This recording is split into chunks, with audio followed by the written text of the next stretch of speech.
खुद की रक्षा कैसे करनी है, सेल्फ डिफेंस कैसे, अगर कोई आपको तंग करता है, परेशान करता है, तो उसको रोका कैसे जाए, आत्मरक्षा। बेटे बेटियां सारे बैठे हैं, सभी को हम ये कहते हैं, जरा ध्यान से सुनिएगा। अगर एक गंदगी का कीड़ा होता है ना, उसको भी अगर ये डर लग जाए कि मुझे कोई मारेगा, तो वो भी अपनी आत्मरक्षा के लिए या तो छुपेगा या तो भागेगा।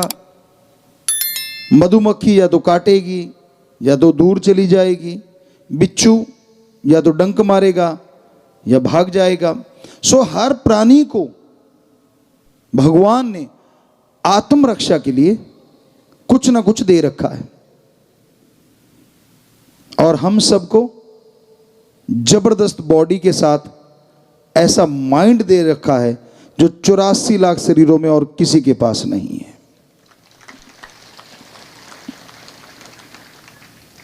इस माइंड में हिंसा नहीं होनी चाहिए, लेकिन कोई आप पे अटैक करता है, खास करके बेटियां, तो इसका मतलब ये नहीं होना चाहिए कि आप अबला हैं, आप सबला बनना है।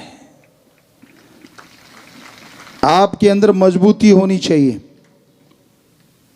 तो हमने ये स्कूल इसीलिए गुरुकुल की तरह बनाई थी, और कोशिश करेंगे, अगर बच्चे चाहेंगे, हमारी बेटियां, तो आज अचानक अभी अभी जस्ट ख्याल आया है, जब हम लोग पढ़ा करते थे तो हमारे वहाँ शुरुआत होती थी स्कूल में, पीटी वगैरह करवाया करते थे, यानी एक एक्सरसाइज, ऐसी नहीं जिससे पसीने आ जाएं, ऐसी जिससे हर बच्चा मजबूत हो जाए। तो अगर आज हमारे स्कूल में पढ़ने वाली बेटियां, बेटे, उनकी फैमिली, टीचर, मास्टर, प्रिंसिपल साहबान या स्कूलों को चलाने वाले इंचार्ज जो भी कोई हैं, अगर वो चाहें तो हम ये जरूर गुजारिश करेंगे कि आप भी क्यों ना प्रेयर के बाद एक ऐसा टाइम निश्चित रखें, चाहे थोड़ा 15 मिनट, आधा घंटा, जिसमें बच्चों को वो पीटी या वो एक्सरसाइज करवाई जाए, जिससे कि हर बच्चा इतना मजबूत हो जाए कि उसको खेलने की ज़रूरत नहीं, लेकिन फिर भी उसको वो मजबूती आ जाए। अगर आप लोग लागू करना चाहें तो हम आपको बहुत बहुत आशीर्वाद देंगे। बेटियों ने तो हाथ खड़े किए, बच्चे, स्कूल के बच्चे खास करके, और सारे ही चाह रहे हैं, या और स्कूलों में भी करवा सकते हैं, यहाँ हमारी बेटियाँ चला रही हैं, बेटे चला रहे हैं स्कूलों को, तो हमारे वालों में तो जरूर 100% अगर कर पाओ तो जरूर करो। बच्चे तो तैयार हैं, बच्चों ने तो हाथ खड़े कर रखे, बेटे बेटियों ने। सो जोर से नारा लगा के हाथ नीचे कर लो, मालिक बहुत खुशियाँ थे।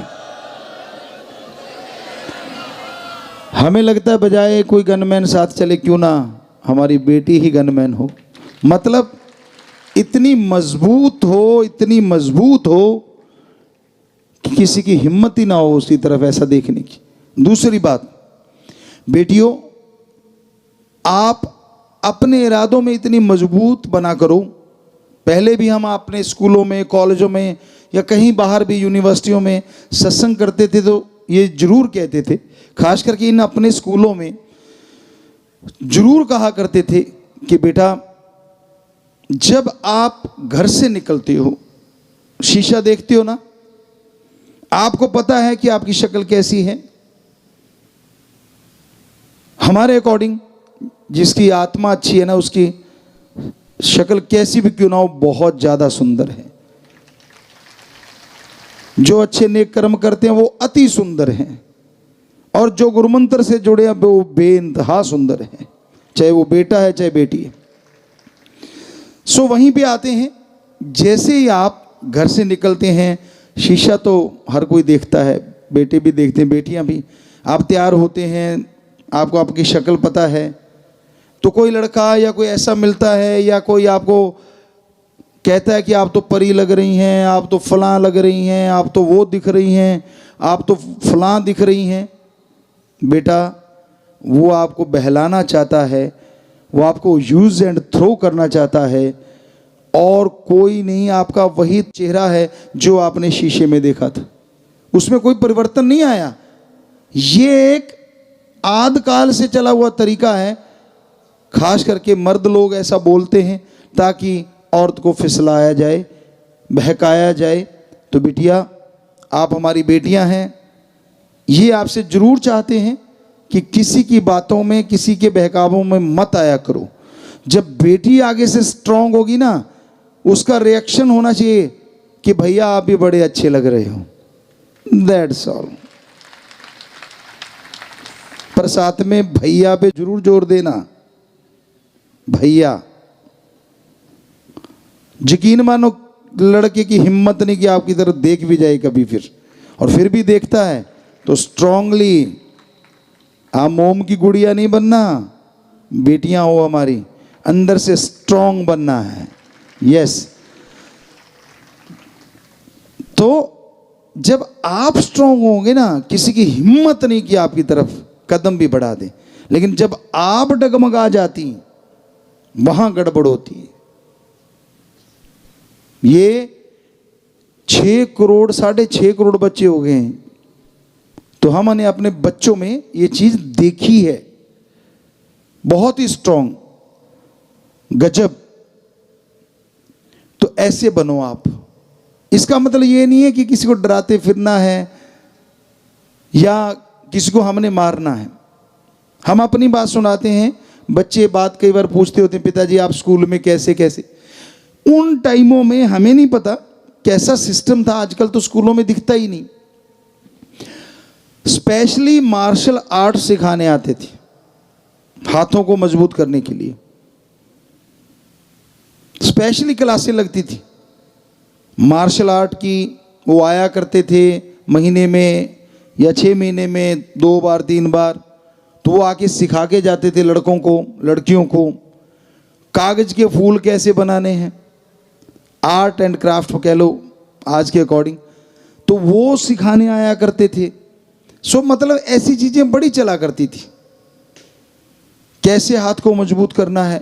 और राम जी की कृपा से हमें जुनून हो जाता था, आज भी है। हमने जन्म के बाद कभी भी कोई बुरा कर्म ना सोचा ना करा, और ना ही बुराई सीखने की कोशिश करी। लेकिन अच्छा काम, चाहे वो दुनियावी रूहानी, तो परमपिता जी ने परफेक्ट कर ही दिया, उनकी बॉडी है।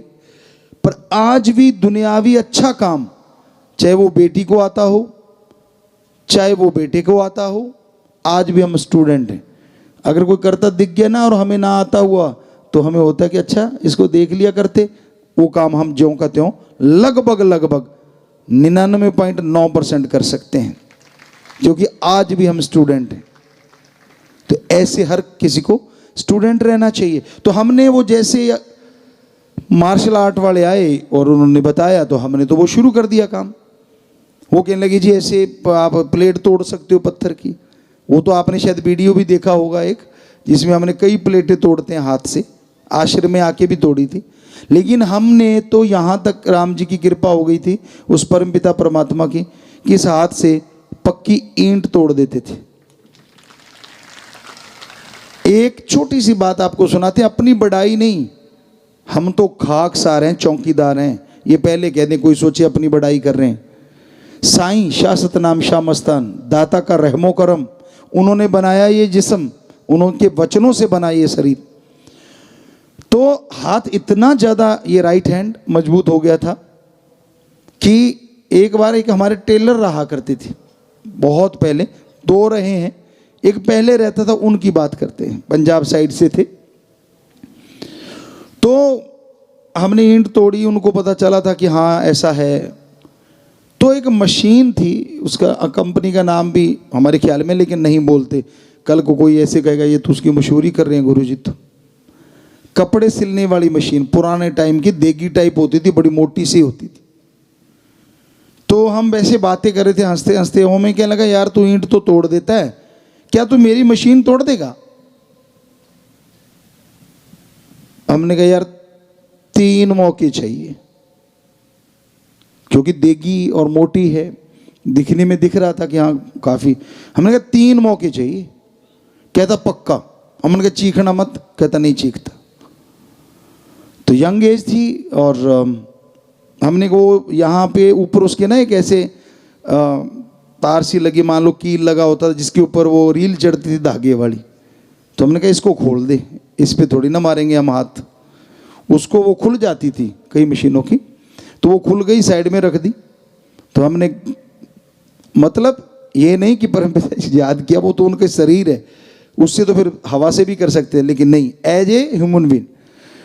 तो हमने हाथ को पहले गर्म किया ऐसे, और गर्म करके पहला मारा तो हल्का सा कुछ रंग में लगा परिवर्तन, और जब ये लगा जोर से और दूसरा मारा तो जैसे किसान बैठे होंगे यहाँ, खेत में खरबूजा खखड़ी होती है, फूट खकड़ी भी कहते हैं उसे, तो वो जैसे फट जाती है ना, तो ऐसे तरेने छोड़ गई मशीन ऊपर से जब दूसरा मारा। और जब हमने तीसरा मारना चाहा तो शोर मचा दिया, उसको पता चल गया कि माता जी वहाँ दरवाजे में आ गए थे, तो उसने शोर मचा दिया, चाची चाची मेरी मशीन तोड़ दी। मैं कहा पहले क्यों कहा था, पहले तो कहता मार के दिखाओ, मेरी तोड़ के दिखाओ। तो वो आगे, हाँ कहते क्या है, कहते देखो जी मेरी मशीन तोड़ दी। हमने कहा जी, माता कहते भाई तू पागल हुआ है, कभी हाथों से मशीन टूटती होती है? हमने कहा जी बिल्कुल, देखो कितनी मूर्ख बना रहा है। तो बात उसी पे पड़ गई, आपा निकल लिए।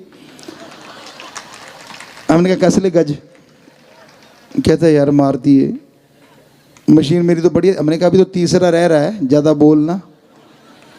तो कहने का मतलब हम ऐसा नहीं चाहते कि आप ऐसा करो, क्योंकि उसके लिए काफ़ी मेहनत करनी पड़ती है, हाथ के लिए बहुत प्रैक्टिस चाहिए, लेकिन हमने किया था ये। तो कम से कम बंदे को रोकने के लिए तो हमारी बेटियां ऐसा बना ही सकती हैं। उसके लिए भी स्पेशली, जिसमें कि कोई फ़र्क ना पड़े, तो यूडो के प्लेयर हैं, वो चोग लगाया करते हैं, हमें आज भी याद है, शायद बेटियों में भी होंगी यूडो की प्लेयर, पहले तो बहुत हुआ करती थी, आज भी होंगी शायद। तो वो चोग लगाते हैं एक, तो अगर बेटियों को वो ट्रेंड कर दें, चोग लगाते आदमी कुछ सेकंड के लिए बेहोशी की हालत में चला जाता है, कुछ नहीं करना होता, कॉलर से ही चोग लग जाती। तो ऐसी ट्रेनिंग अगर स्कूलों में बेटियों को खास करके स्पेशली दी जाए, तो हमें लगता है छेड़ने वाला एक बार तो छेड़ेगा, फिर तो अब 10-15 और को भी बताएगा।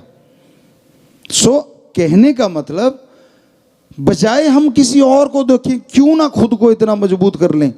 जब मालिक ने शरीर दिया, एक दिन इसने जल जाना है, बालों ने घास की तरह, हड्डियों ने लकड़ी की तरह, कुछ सामान बचेगा वो कहीं दबा दिया जाएगा। तो क्यों ना जब तक जिंदा इस बॉडी को ऐसा करके रखें टिट फिट। तो ये चाहते हैं हम बेटों से भी बेटियों से भी। तो इसलिए ये स्कूलों में कहा है। तो आज दिन क्योंकि उसी पे है कि जो वायलेंस किए जाते हैं, तो बॉडी फिट रखना बेहद ज़रूरी है बेटा, बेटियों को खास करके आज हम कहना चाह रहे हैं। तो आप चाहे हमें मानती हो चाहे नहीं मानती, बेटे भी, कि भाई किसी भी तरह से इसमें कोई बुरी चीज़ नहीं कही हमने, आपके भले की है। परमपिता ने शेर लिखे थे, तेरे भले की कहूँ। सो ये आपके भले की कह रहे हैं और फॉर एवर लाइफ में काम आने वाली चीज़ है। तो आप इन चीज़ों पे अमल करें। दूसरी बात, मेडिटेशन। कई बार होता है कि मन चंचल है, कंट्रोल में नहीं होता, क्योंकि हमने तो कह दिया और आपने सुन लिया और हाथ भी खड़े किए कि हाँ जी ठीक है मानेंगे, ये चीज़ें करवाएंगे। लेकिन जब आप घर से स्कूल कॉलेज तक जाते हैं, रास्तों में सामना करना पड़ता है, या कहीं भी दुनिया में विचरते हैं, वहाँ नेचुरली है लोगों का, लड़कों को लड़कियां, लड़कियों को लड़कों का सामना तो करना ही पड़ता है। तब अगर आपका मन कच्चा है, आपकी नीयत अगर कंट्रोल नहीं है विचारों पे, तो तब आप फिसल जाते हैं। उसको बेहद जरूरी है कंट्रोल करना, और उसके लिए जरूरी है राम का नाम। यकीन मानो 15 मिनट सुबह शाम, 10 मिनट सुबह शाम भी अगर आप ये कर लेंगे, और जब भी मन बहकने लगे सुमरन शुरू कर देना, यकीन मानो उसी समय 5-4 मिनट में मन 80% कंट्रोल में आ जाएगा।